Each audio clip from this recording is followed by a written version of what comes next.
जब भी हम कभी कोई अनहोनी घटना सुनते हैं तो उसका ठीकरा कलयुग के माथे फोड़ देते हैं। जैसे कि हमें किसी घटना का पता लगा और हमने कह दिया कि घोर कलयुग है। कलयुग में कुछ भी असंभव नहीं, कोई भी रिश्ते नाते यहाँ मायने नहीं रखते। दोस्तों, जहाँ कलयुग को मानव जाति का सबसे शापित युग बताया गया है, तो वहीं विष्णु पुराण में महर्षि व्यास जी ने कलयुग को सर्वश्रेष्ठ बताया है। ऐसा क्यों कहा है उन्होंने, चलिए इस वीडियो के माध्यम से जानते हैं। मित्रों, जैसा कि हम सभी जानते हैं, हिंदू धर्म में समय के कालखंड को 4 युगों अर्थात सतयुग, त्रेतायुग, द्वापर और कलयुग में बांटा गया है। सतयुग, जिसमें राजा हरिश्चंद्र हुए और उन्होंने अपने स्वप्न में दिए हुए वचन का भी पालन करते हुए अपना सर्वस्व त्याग दिया और कठिन जीवन यापन किया। यह युग सत्य का युग था। मनुष्य के भीतर वृक्ष रूप धर्म अपने चारों पादों से युक्त होने के कारण संपूर्ण रूप में प्रतिष्ठित होता है। उसमें छल कपट या दम्भ नहीं होता। यही सतयुग कहलाता है। त्रेतायुग, किंतु त्रेता में वह धर्म अधर्म के एक पाद से अभिभूत होकर अपने 3 पादों पर ही रह जाता है और उसमें एक पाद में अधर्म मिश्रित हो जाता है। अगर आसान भाषा में समझा जाए तो मनुष्य जीवन में 25% अधर्म आ जाएगा, बाकी 75% धर्म के सहारे इस युग का जीवन आगे बढ़ेगा। इस काल में भगवान परशुराम और भगवान श्री राम ने जन्म लिया और रावण जैसे अधर्मी का वध करके पुनः धर्म की स्थापना की। द्वापर युग, द्वापर में धर्म आधा ही रह जाएगा, आधे में अधर्म आकर मिल जाता है। अगर आसान भाषा में समझा जाए तो मनुष्य जीवन में आधा अधर्म और आधा धर्म ही शेष रह जाएगा और इसी के सहारे इस युग का जीवन आगे बढ़ेगा। इस काल में भगवान श्री कृष्ण ने जन्म लिया और अधर्म का नाश कर पुनः धर्म की स्थापना की। अब बात करते हैं कलयुग की। परंतु कलयुग आने पर अधर्म अपने 3 अंशों द्वारा संपूर्ण लोगों को आक्रांत करके स्थित होता है और धर्म केवल एक पाद से मनुष्य में प्रतिष्ठित होता है। प्रत्येक युग में मनुष्य की आयु, वीर्य, बुद्धि, बल तथा तेज क्रमशः घटते जाते हैं। अगर आसान भाषा में समझा जाए तो मनुष्य जीवन में 75% अधर्म आ जाएगा, बाकी 25% धर्म के सहारे ही इस युग का जीवन आगे बढ़ेगा। अगर इस एंगल से देखा जाए तो कलयुग को मानव जाति के सबसे श्रापित युग कहा जा सकता है।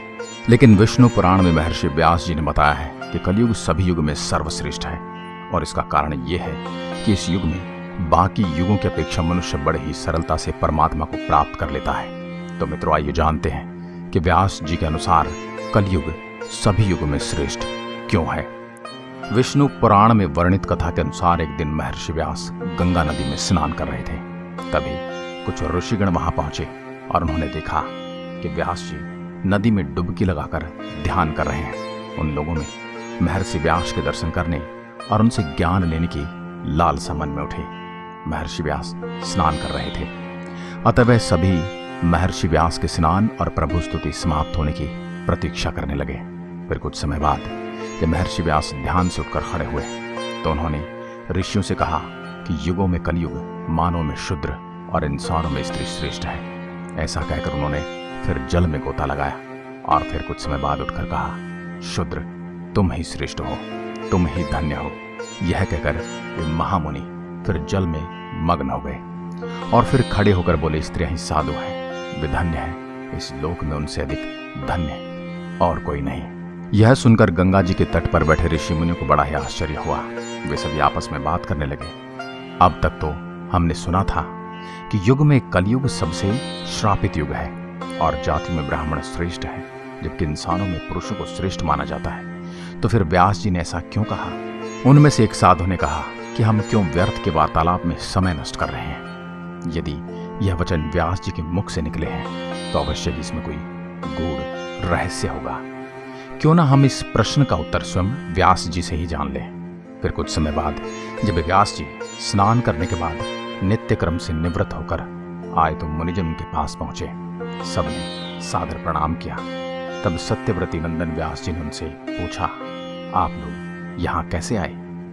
तब मुनियों ने उनसे कहा, हम लोग आपसे एक संदेह पूछने के लिए आए थे, किंतु इस समय तो जाने दीजिए, एक और बात हमें बतलाइए। भगवान, आपने जो स्नान करते समय कई बार कहा था कि कलयुग ही श्रेष्ठ है, शूद्र ही श्रेष्ठ है, स्त्रियां ही साधु और धन्य है, यह क्या बात है? इसका रहस्य क्या है? आप हमारे इस अज्ञान रूपी अंधकार को दूर कीजिए। हम यह संपूर्ण विषय सुनना चाहते हैं। मुनियों के इस प्रकार पूछे जाने पर व्यास जी ने हंसते हुए कहा, हे मुनि श्रेष्ठों, मैंने जो उन्हें बारंबार साधु साधु कहा था उसका कारण सुनो। फिर व्यास जी ने कहा, जो फल सतयुग में 10 वर्ष तपस्या, ब्रह्मचर्य और जप आदि करने से मिलता है, उसे मनुष्य त्रेता युग में 1 वर्ष में, द्वापर में 1 मास में और कलयुग में केवल 1 दिन में प्राप्त कर लेता है। इसी कारण ही मैंने कलयुग को श्रेष्ठ कहा है। जो फल सतयुग में ध्यान, त्रेता में यज्ञ और द्वापर में देवार्चना करने से प्राप्त होता है, वही कलयुग में श्री कृष्ण का नाम और उनका कीर्तन करने से ही मिल जाता है। कलयुग में थोड़े से परिश्रम से ही पुरुष को महान धर्म की प्राप्ति हो जाती है। इसलिए मैं कलयुग से अति संतुष्ट हूँ और इसे सभी युगों में श्रेष्ठ मानता हूँ। अब शूद्र क्यों श्रेष्ठ है यह बतलाता हूँ। ब्राह्मणों को पहले ब्रह्मचर्य व्रत का पालन करते हुए वेदाध्ययन करना पड़ता है और फिर स्वधर्माचरण से उपार्जित धन के द्वारा विधि पूर्वक यज्ञ करने पड़ते हैं। उसमें भी व्यर्थ वार्तालाप, व्यर्थ भोजन और व्यर्थ यज्ञ उनके पतन के कारण होते हैं। इसलिए उन्हें सदा संयमी रहना आवश्यक है। सभी कामों में अनुचित करने से उन्हें दोष लगता है, यहाँ तक कि भोजन और जल आदि भी वे अपनी इच्छा अनुसार नहीं भोग सकते हैं, क्योंकि उन्हें संपूर्ण कार्यों में परतंत्रता रहती है।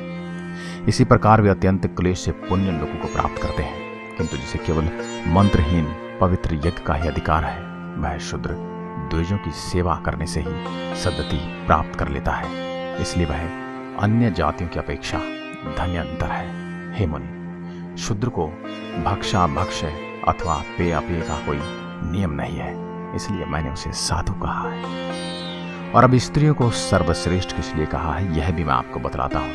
पुरुषों को अपने धर्मानुकूल प्राप्त किए हुए धन से ही सर्वदा सुपात्र और दान और विधि पूर्वक यज्ञ करने चाहिए।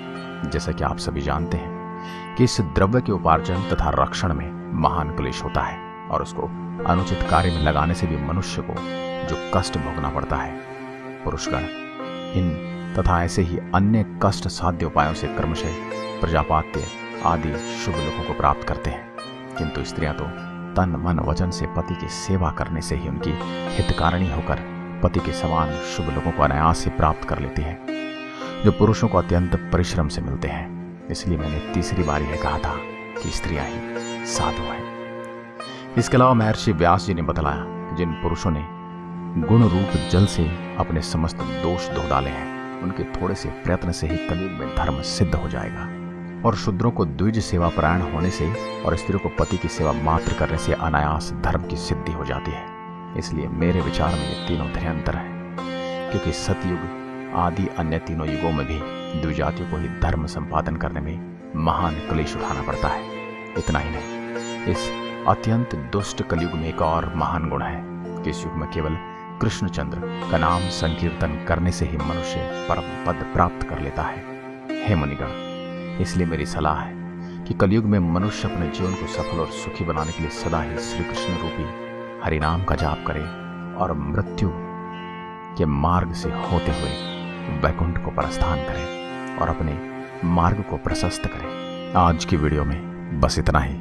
अगर वीडियो पसंद आई हो तो लाइक कीजिए और ऐसी वीडियो देखने के लिए हमारे चैनल को सब्सक्राइब करें और बेल आइकन जरूर दबाएं। अगली वीडियो किस टॉपिक पर बनानी चाहिए हमें उसके बारे में भी लिखकर जरूर बताएं। जय हिंद, जय भारत, जय श्री कृष्ण।